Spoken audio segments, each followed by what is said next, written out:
disregarding our law and still having their multiple wives under Sharia law. Do you believe in Sharia law? Yeah. One senator against a panel that already decided she's the villain. Pauline Hanson walks into that room and doesn't blink once. Every question tonight is built as a trap for her. Every answer she gives is the thing nobody else says out loud. Watch her take on the niqab, the beach, and multiple wives, one at a time. Watch how calm she stays while the room turns on her. And watch which answers come back. Let's get into it.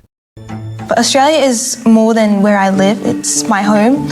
It's a country that has given me the freedom to embrace who I am and pursue my ambitions and dreams without limits. Thank you. Australia is the only home I've ever known, and it's a country I'm incredibly proud to call my own. I was born in Pakistan and I moved here to Australia with my family when I was 3.5, and I can confidently say that I'm proud to be Australian. Senator, if your own child or grandchild had a close Muslim friend, would you encourage this friendship? Why or why not? 3 young panelists open by telling Australia how much they love it. Then comes the question aimed straight at Pauline Hanson. Would she let her own grandchild have a Muslim friend? That is not a real question. It is a trap with a bow on it. Say no, and you are the bigot. Say yes, and your platform supposedly folds. Hanson refuses to take either exit. Watch her drag this back to the only word she came here to say. I have no problem with that. With people having friends as Muslim. You know, it's not about being a Muslim, it's about radicalisation. We are seeing so much radicalisation happening in this country. People are in fear now of attacks. Most of the attacks comes from radical Islam in this country. That's where my concern is. There it is, 8 seconds in. It is not about being a Muslim, it is about radicalization. That distinction is the entire argument, and the panel never engages with it once. She points at attacks people in this country actually lived through. Nobody on that stage disputes a word of it. They just wait for her to finish so they can go back to the veil. And that is exactly where this goes next. Do you want to wear it yourself personally, or does your mother wear it? My mother wears it, but I chose to wear it. She told me that it's better if I do it when I grow up, but I've always wanted to do it from a young age, and as I grew older to this age, my urge to wear it grew stronger, and yeah, it was my own choice. Why do you feel you want to wear it? Because I feel like it's like a way of me strengthening my connection with my God. It kind of makes me feel liberated from social beauty standards, because around me I always see a lot of girls, they get like they're like put down because of the way they look, and wearing it makes me feel like people can't exactly see my face, so they won't judge me based on how I look. They focus more on like other parts of me, like how I talk and like how I interact. Notice what Hanson actually does here. She asks one clean question, then lets the answer run without interrupting. This is the senator the papers call a bomb thrower. She does not sneer, and she does not talk over anyone. The answer she gets is about personal choice, which nobody here is arguing with. But personal choice was never the question. Watch her say exactly that in about 10 seconds, and watch the panel pretend she said something else. With other people. It's your choice. I acknowledge and I accept that. But a lot of women are being forced to actually wear it, you know, when they don't want to. What do you see when you say Australian way of life, Australian culture? Would you ever wear a bikini to the beach? No. No. So is that Australian way of life? So wearing a bikini? It's very much an Australian culture. So to wear swimsuits and on the beach and different if things. she doesn't wear it, is she not Australian? She can choose what she wants to do. So if I don't follow this kind of Australian culture, would that mean I'm less Australian than anyone who does? Here is the move of the whole debate. Hanson accepts her choice completely, then names the women who never got one. And that question just evaporates. It gets answered with a counter-question about defining Australian culture. So Hanson gives a concrete example, the beach, and gets a flat no. Then, watch the switch happen. A question about culture becomes an accusation about identity, as if anyone said she was less Australian. Hanson did not say it. She said, choose. You still believe that men should have up to a number of wives. In Australia, it is not allowed, then I believe that they should follow the Australian law because they choose to live in this country, they should abide by the law. However, if they were in a country where it is allowed to have multiple wives and they're okay with it, then I don't see why there's a problem. Muslims are coming here, disregarding our law and still having their multiple wives under Sharia law. Do you believe in Sharia law? Yes. Do you believe that should be allowed here in Australia? Not in Australia because it's against the law, but if you look at if it's not just Muslims, if you look at non-Muslim population, there's also men with multiple wives. But it is occurring here in Australia anyway. Yeah. Do you believe that you should be allowed to be married off at your parents, to whoever parents choose for you? Yeah. I don't see why there's a problem with it because my parents know what's best for me. As long as there's a mutual agreement, if the child themselves is fine with it, then I don't see why there's a problem. This is the 60 seconds people will clip. Hanson asks about multiple wives and gets a legalistic answer about what happens overseas. She asks about Sharia law, and the answer is yes. She asks whether it should apply in Australia and gets no because it is against the law, not because it is wrong. Then comes the deflection, other men do it too, which does not answer anything. Hanson asked 3 plain questions here. She got 3 answers that made her case for her. I just had a question about your thoughts on monoculture. So when you obviously talk about monoculture, like where does someone like me fit into that? Like which parts of my identity as a Muslim Australian do you see contributing to Australia and which parts don't? You're a refugee here, aren't you? No, I was born here. Right, sorry. You were born here, so therefore you're an Australian like everyone else that were born here. Then the monoculture question, and it is another trap. Which parts of my identity do you accept? There is no answer to that which does not become a headline. Hanson does misfire here, assuming refugee status, and she is corrected in 1 second. Then she says it plainly. You were born here, so you are Australian like everyone else. That is the line the papers never print. And now watch her turn from identity to the thing she actually cares about, safety. Do you want to live in a safe country? We are living in a safe country. How do you know for how long? Why do people feel that they've got to put up with these gangs that have come from other countries, wielding their machetes on streets, which is never, ever, when I grew up in this country, we never had that. So different cultures bring with them a lot of bad as well as a lot of good for our nation. Senator, can I say this? These young people, when they hear you speak, certainly these terms like culture, assimilation, integration, they are loaded terms. They get hurt, Senator. Do you understand that sometimes those words are misinterpreted by some people who may follow you and hurt these people? You know what? I feel offended that... And there it is at the end. Hanson raises machetes on suburban streets, something that did not happen when she grew up here. The response is not a counter-argument. It is a complaint about her word choice, that culture and assimilation are loaded terms that hurt people. Feelings answer facts, and the room nods. She holds the line anyway. Nobody in that studio ever disputed the substance, only the tone. Keep that in mind, because the next one goes even harder. Senator Hanson, why don't you just look at me when you're saying all these things through the chair? Because it's absolutely outrageous that you're going to come to this place to suspend standing orders when we've got an agenda full of important things that Australians want us to do, and instead of representing your constituents through the chair, Senator Hanson is more caught up in the Section 44. You know what? You've worn the burqa, through the chair. Senator Hanson has worn the burqa in this place. Maybe it's time that she pack her burqa and go to Afghanistan and talk to the Taliban about this. Because clearly, when the Labor Party put me up as a candidate, they did their homework. And here it is. Here's the advice, Senator Hanson. Do you want to see it for yourself? Because no, you're in absolute denial. All that Senator Hanson does in this place is spread hatred, spread division, because that's what you're made to do here, and it's outrageous. It's beyond comprehension. Here, take it. Absolutely, just don't understand that we're wasting our time talking about a matter that has no basis. You've had it good for too long, Senator Hanson. Through the chair. 80 seconds in, and not one word about the actual motion. Senator Hanson came here with a Section 44 question. That is constitutional eligibility, straight out of the founding document. Payman's reply is to talk about a burqa. Then she tells a sitting senator to go to Afghanistan, tell a colleague to leave the country, then accuse the other side of division.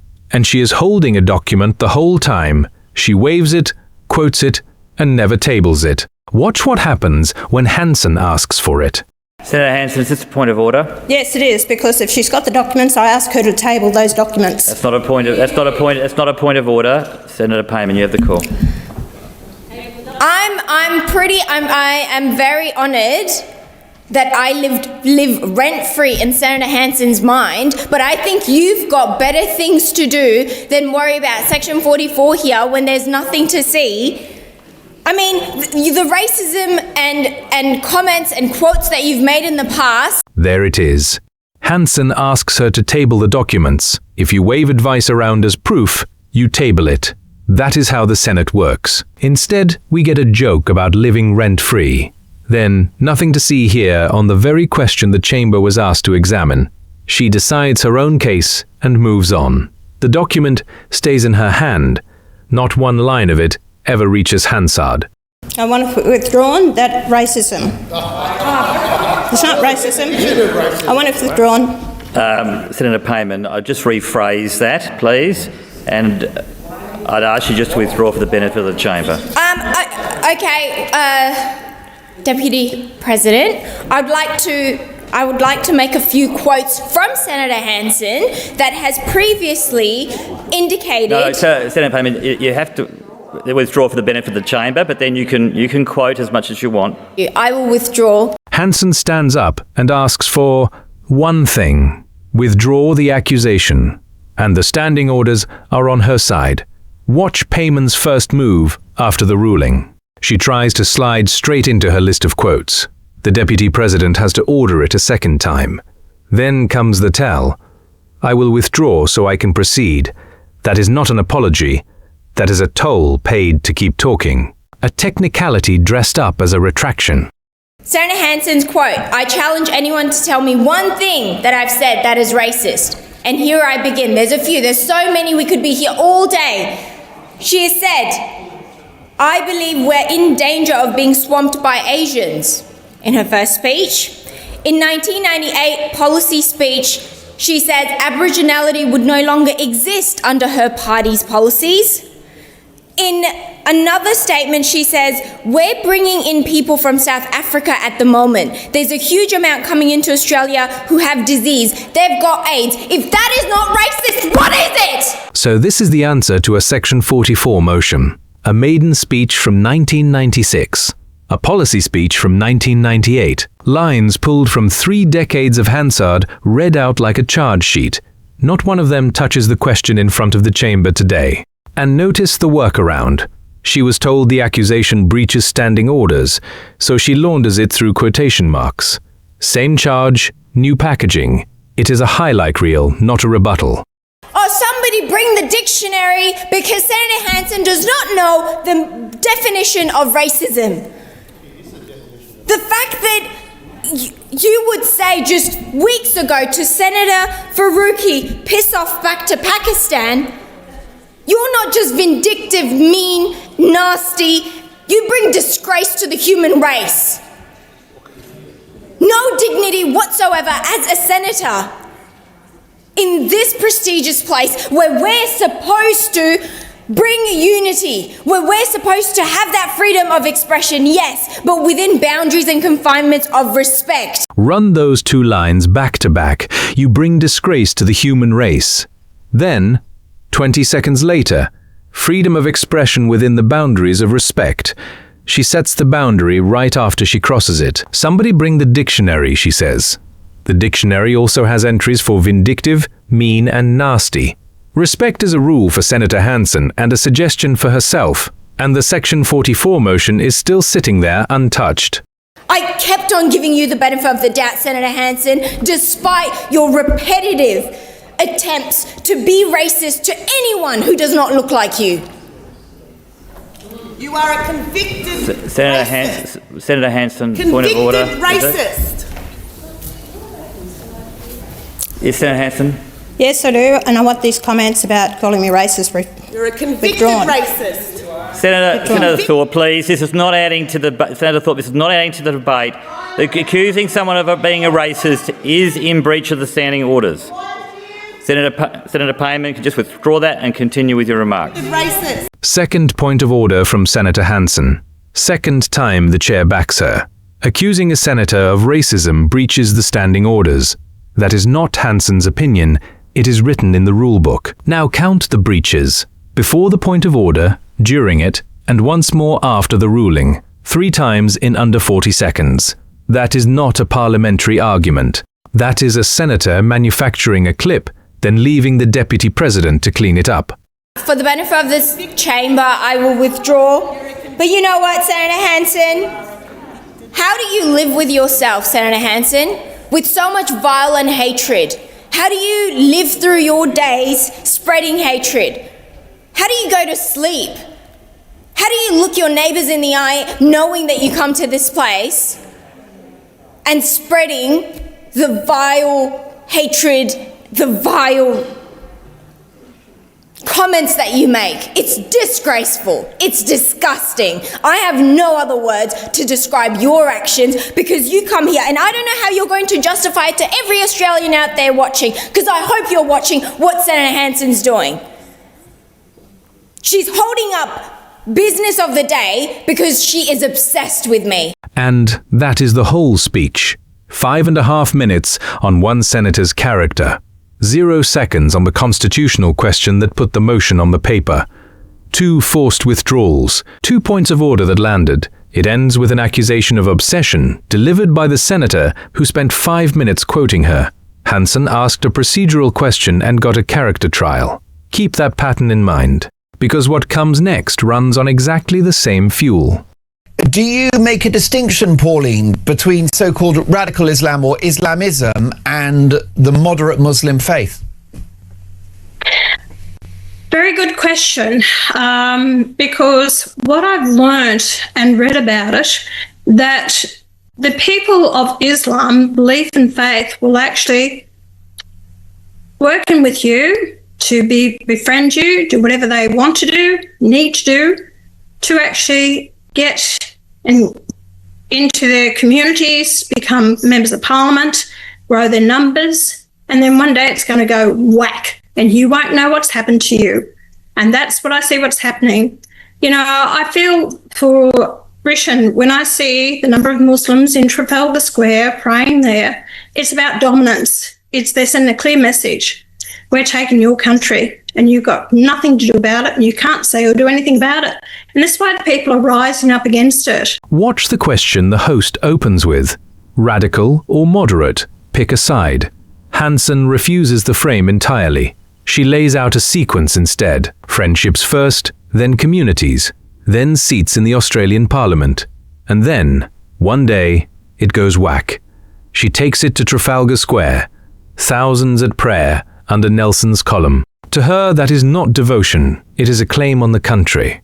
She says Britain is rising against it, and she does not soften a word. If you want to come here, don't wear the burqa.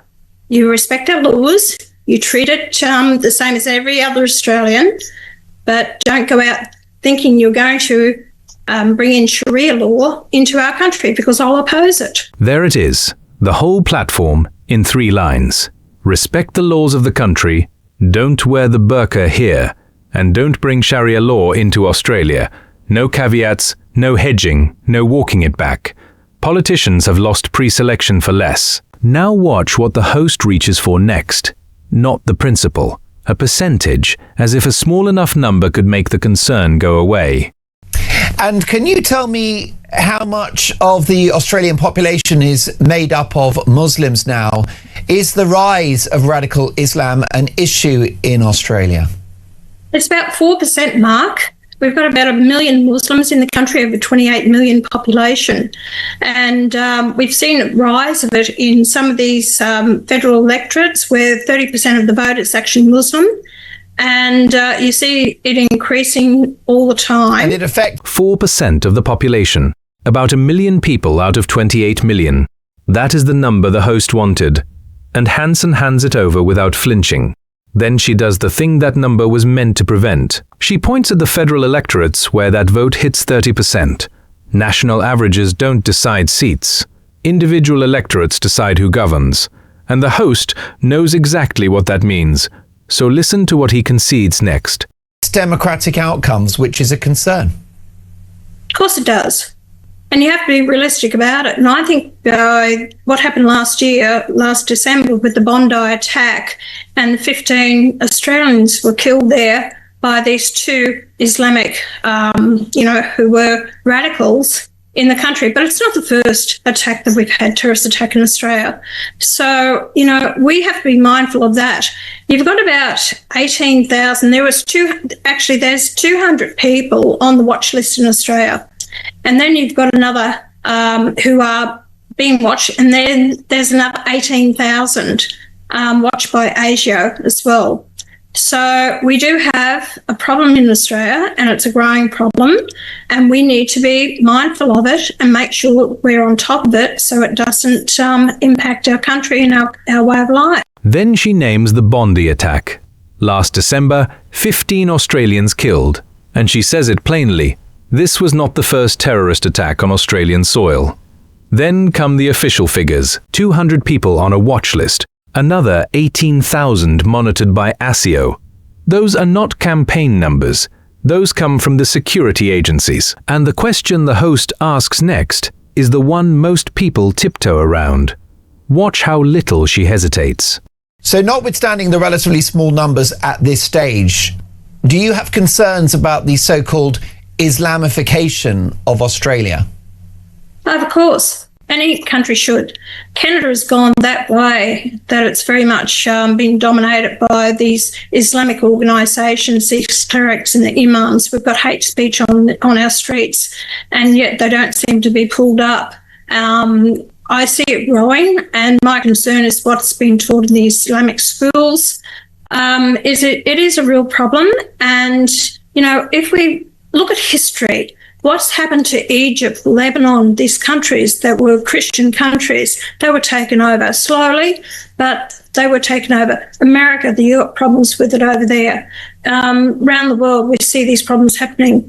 And I'll go back to, England. It's a real problem over there, and I see it constantly all the time. It disturbs me, and that's why I'm adamant that I will keep. Across all three debates, the pattern never changes.